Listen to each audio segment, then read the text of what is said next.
We have to go for it. I mean, that's why we're all here. Late to dinner. We will bring back right now Phyrexian Flesh Hoarder. Yes. So we got some life gain now, and we got the Flesh Gorger, which I doubt our opponent is going to find a way to get through.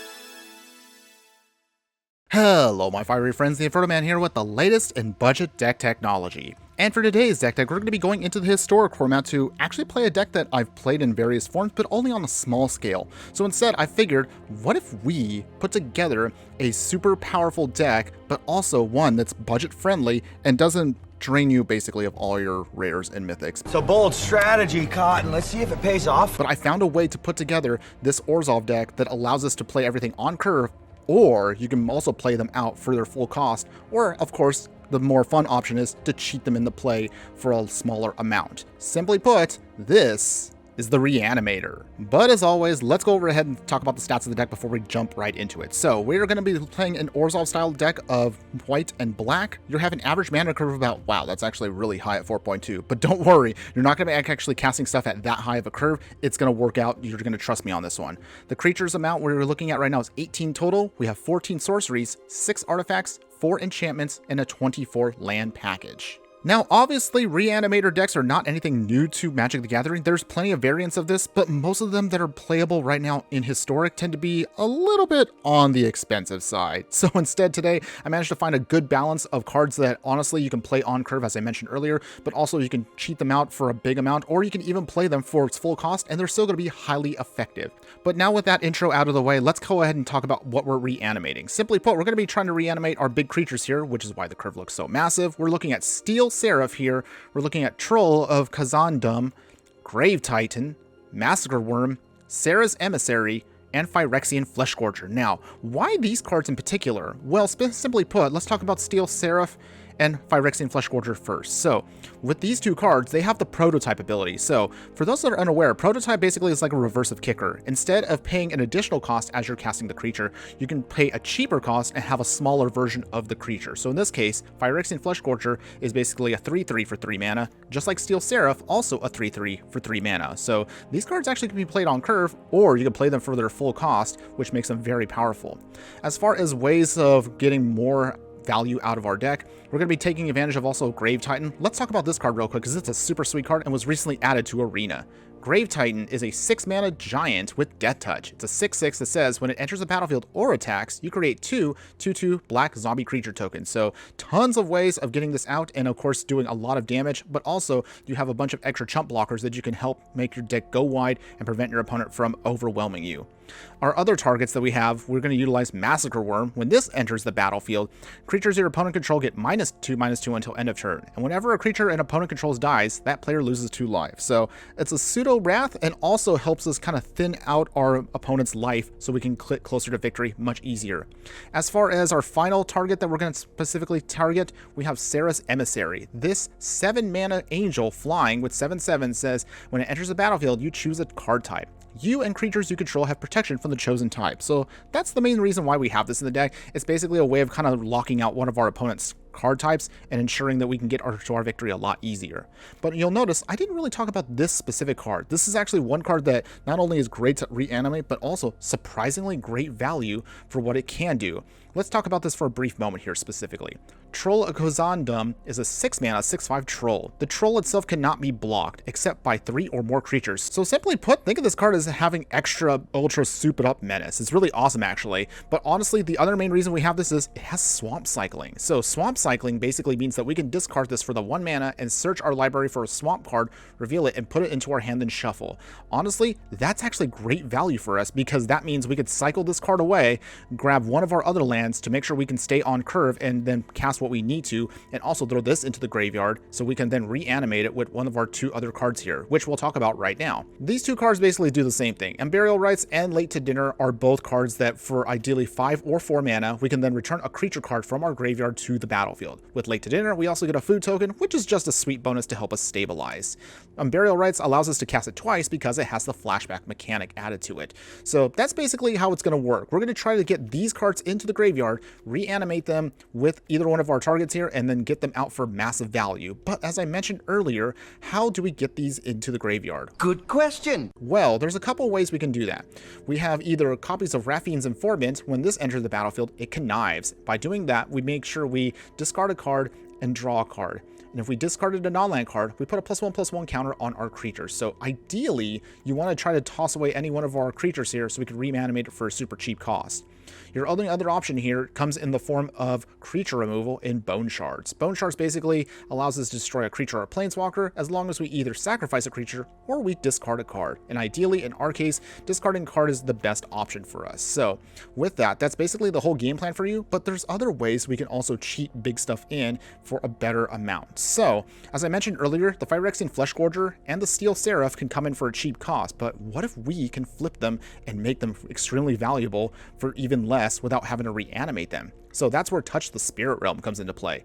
For this enchantment, if you can either play it fairly and just have it exile an artifact or a creature an opponent controls until it leaves the battlefield, or you could channel it by discarding it and being able to blink away one of our creatures here. So ideally, you want to play this on a Steel Seraph or a Phyrexian Fleshgorger that came in for its cheap cost, but then you can then bounce it out with Touch the Spirit Realm, which is also great for having it evade creature removal, and it comes back into play at its full cost. So that's another awesome way you can then make your creatures much more powerful and much more of a threat to our opponent.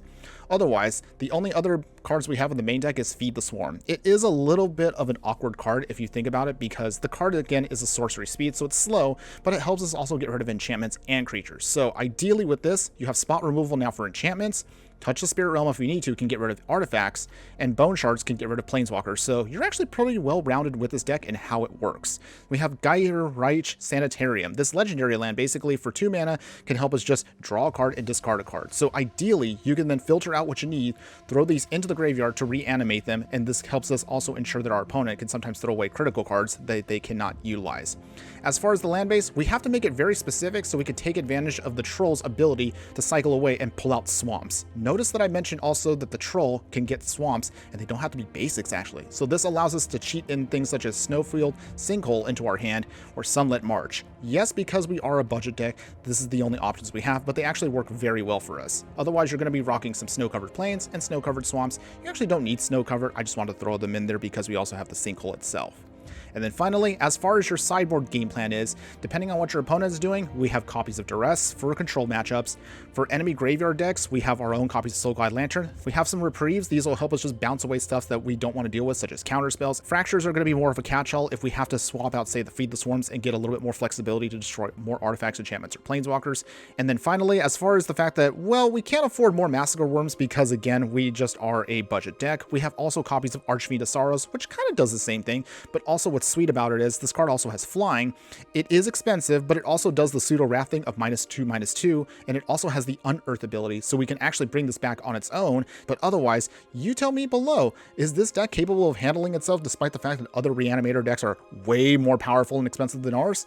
Well, there's going to be only one way to find out, so let's take this deck, of course, into the format and see how well it does. But before we continue, if you do like any of the content that I do, please like, follow, and subscribe wherever you watch the content so you don't miss out on any of the gameplay, booster pack openings, deck decks, and so much more. Alright, my fiery friends, here we go. We're playing our Reanimator deck here in the historic format. And, well, we do have some targets we can reanimate. We have a Bone Shards. We just have to hope that our opponent also can get us to actually use Bone Shards. This might work, or it might not, depending on what our opponent plays. But we're still going to keep it anyway. We're still missing mana to actually hard cast this for the prototype cost, but maybe we'll be able to find it at some point. Okay, we've got Snow-Covered Mountain. Ooh, I wonder what that could mean. We'll find out soon. Tap land down. Another land. Oh, okay. Are they a combo? Oh, interesting. This actually looks kind of cool. I actually have an idea already for a Prowess deck, but that's going to come in the future deck, so stay tuned for that one. But otherwise, for now, Snow-Covered Plains, we will... How do we do this? I think we Feed the Swarm for now. We're going to lose a little life here. That hurts, but that's fine. We're okay with that. I'm anticipating our opponent has to have some more cards like this. Ah, there we go. Dragon's Rage Chandler. Consider. They get a card. Another land down. Alright, well, we do now actually have Resurrection, which is awesome for us. We just now need to get some stuff into the graveyard. So, Snow-Covered Plains, we will... Raffine's Informant. How do we put in, though? Ooh, okay. So, I think we throw in Phyrexian Flesh Scorcher, because I doubt our opponent is going to have a way of getting through that.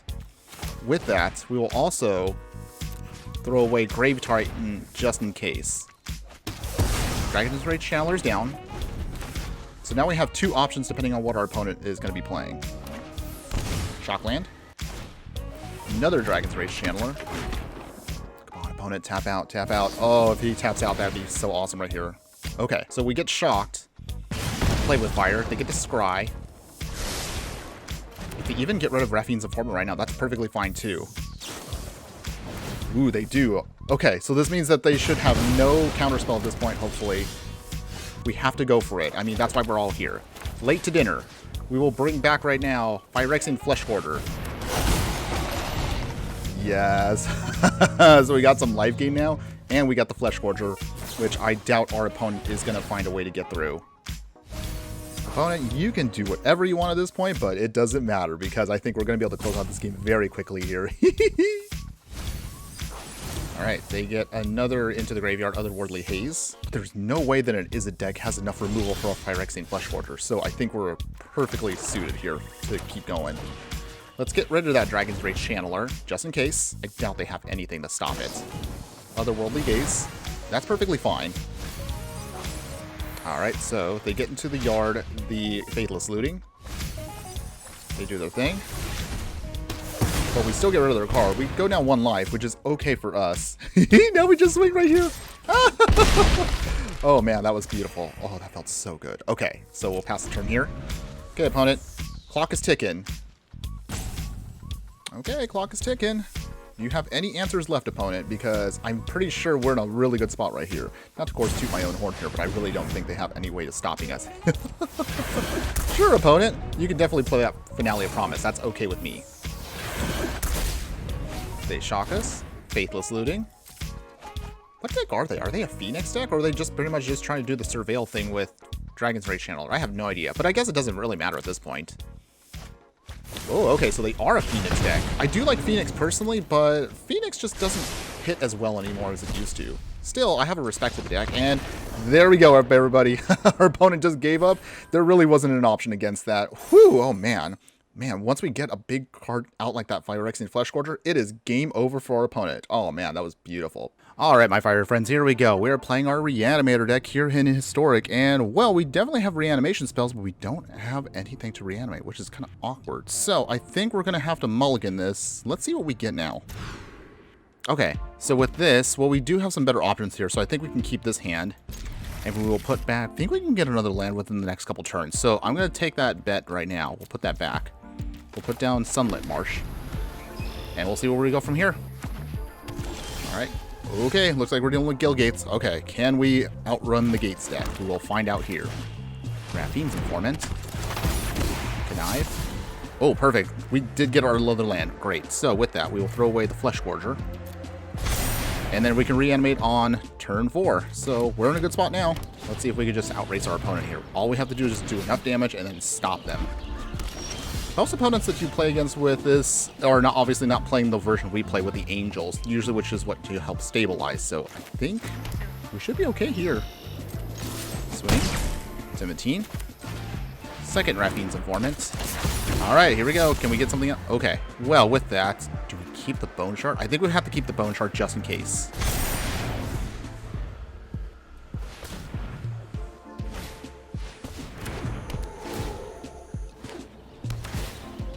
What's up, Harmony?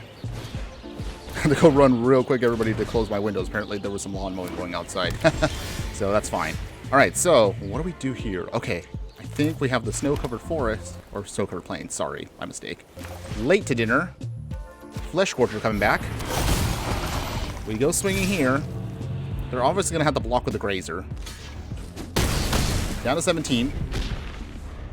Well, Those Pulsar Harmonies did slow us down a bit, but we should be okay here. Even if they have a Gates Ablaze, we can actually pull this off here. This should be still fine to set us up. Gatebreaker Ram. Ooh, okay. Well, we do have an answer for that. And the Grazer. No other lands. Oh, this is perfect here. Okay, well, here we go. Bone Shards. We will discard the Unburial Rides. Throw it away. All right, get rid of that. And then we can go swinging here. Oh, wow, this is also working super sweet right here. Oh, yeah. It's all coming together. So they can't block the Flesh Gorger. They have to block in that Raffine's Informant, so we do max damage here. Down to 7. Oh, man, this is beautiful. I am tempted, I think, to put down the other forest, so we'll put that anyway, and we'll pass here. Ooh, boy, this deck is actually working super sweet. Oh, man, I love this deck so far. This is great. Gate to Tumble Down. Okay.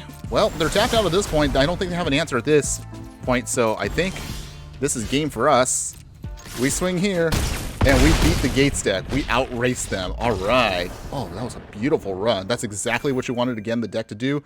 All right, my fire friends, here we go. We are playing our Reanimator deck here in the Historic format, and ooh, okay. Well, this is actually a pretty solid setup here. We can definitely bring back Grave Titan, no problem. The Troll can then be thrown away to get another land to guarantee we do hit our drops, so I think we can keep this. Let's go ahead and rock it and see if we can get to that Grave Titan. That's what we're shooting for right now. Arboreal Grazer. Oh, okay. Are we dealing with another... Let's see. Is it a ramp deck? Oh, nope. It's Gates. It's Gates, everybody. That's actually okay. Gates have actually been pretty sweet recently, so I give them props for what they're doing. Pass here. So we have 2 opportunities right now to get the Grave Titan back, even if they do die, or we can even bring the Troll. The Troll's actually pretty sweet, too, because it can't be blocked except by 3 or more creatures, which is actually pretty relevant against a Gates deck. We will cycle away that Troll, and we will get a basic Swamp.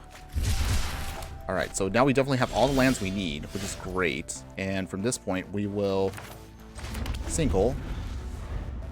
All we just need to do is just throw away the Grave Titan. So we just need at least one answer here, and we should be set. Unless if Gates somehow beats us here.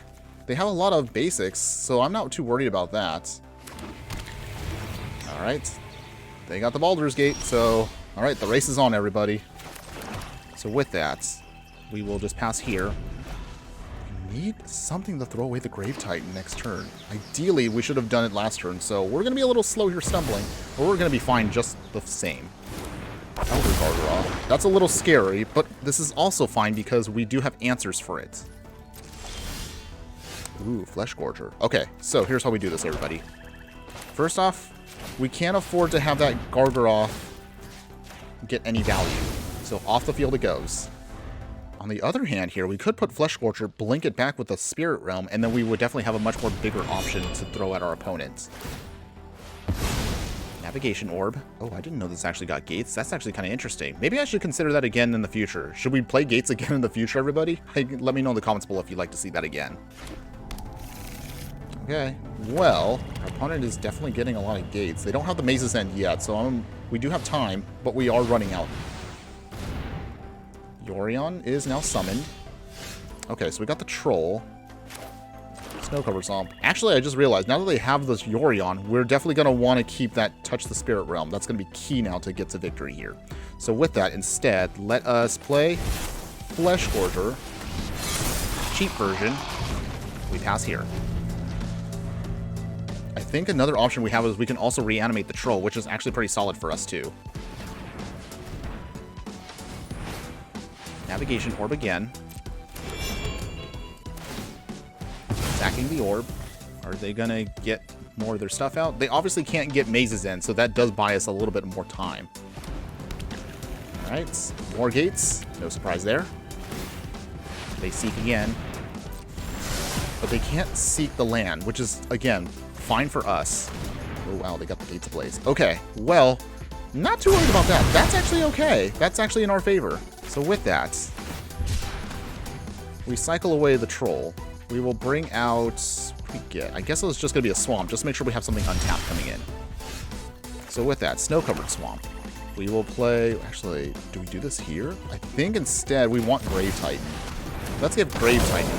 So this puts a lot more power onto the field, and now we have a 2-turn clock against our opponent. Primeval Titan. Oh boy. Well, this is a little scary, everyone, but this is fine. We just need to just swing quickly here. But is it going to be fast enough? That's my concern. Wait, how many do they have? Okay, they're very close. They're very close. Yorion. Oh, okay. I think we might be losing next turn, everybody. Because I realized they just blinked that, and they're going to have all the lands they need. Okay. Okay, so they got everything. So we do actually have removal now, which is actually sweet against us. So with that, touch the Spirit Realm. Get rid of Yorion. We will then discard the plains. We have enough lands to start reanimating everything. We swing here. Make some more zombies. Oh man, we are literally a turn away. But our opponent, I think, already has the maces in combo, so we just might lose here. Well, this stinks. Yep, we lost. Well, again, I'm not angry about that. We were close. We actually were a turn away. Oh man, we were just literally a turn away from getting to victory there, everybody. But still, you see, even on a budget, not too shabby, actually. And there you have it, everybody. So that was our Reanimator deck for you. And tell me in the comments below, what do you think? Would you play this deck? Are you a fan of this deck type and style? I'll be honest with you, I think this is probably the most fair version you're going to probably play of a Reanimator deck in the format. Mostly because, my biggest focus was to try to find a good balance between utilizing our big creatures for extra value. But if we have to hard cast them, we can actually cast them on curve. And it actually did pretty well. We did reanimate quite a few times, so we were able to overwhelm our opponent in a couple matches. Granted, that Gates match we did lose to, they just were faster than us. But again, I wasn't mad about that. I was perfectly satisfied with how the deck turned out. At no point did actually our tap lands actually hinder us. So this was really a great showing of how you can take advantage of making a solid deck, and you honestly don't always need a super expensive mana base to make it work. So I'm perfectly satisfied with it. For those of you out there who are looking at a Reanimator style deck on the cheap, this is definitely going to be the best option in my opinion for you. But would I change anything with the deck? To be honest, I don't think there's really much else I can change. There are, however, as of the recording of this video, a couple of cards that I did see previewed from the Wilds of Eldraine coming up that maybe you might want to consider adding, but that's going to be, again, a completely different video, maybe a future different Reanimator deck that we'll discuss down the line. Now, normally at this point in the video, this is where I would recommend the upgrades for you, but there's honestly not much I really want to say, except for the fact that if you want to throw in some shock lands to get out rid of some of the tap lands, that actually works for you, and otherwise you can actually call it a day from just there. However, if you do want to look at a much more powerful version of a Reanimator deck, by all means just throw in, I don't know, I guess throw in some Atroxas and you can call it a day as well there. But honestly, the best option for you if you really like this style of deck is just play Greasefang. I know that's not going to sound like something that's really exciting to do, but it really is the best Reanimator style deck out there that can also get you a ton of wins, and it's amazing in the best of one format.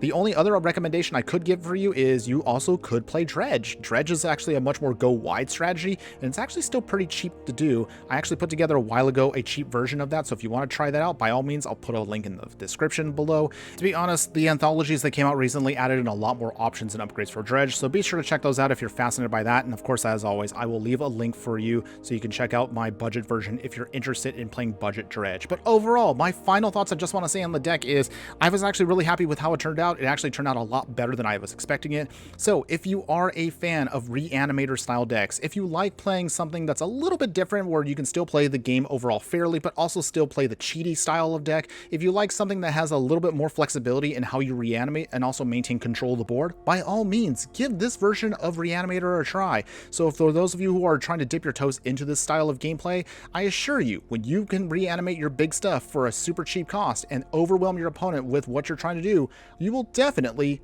not be disappointed.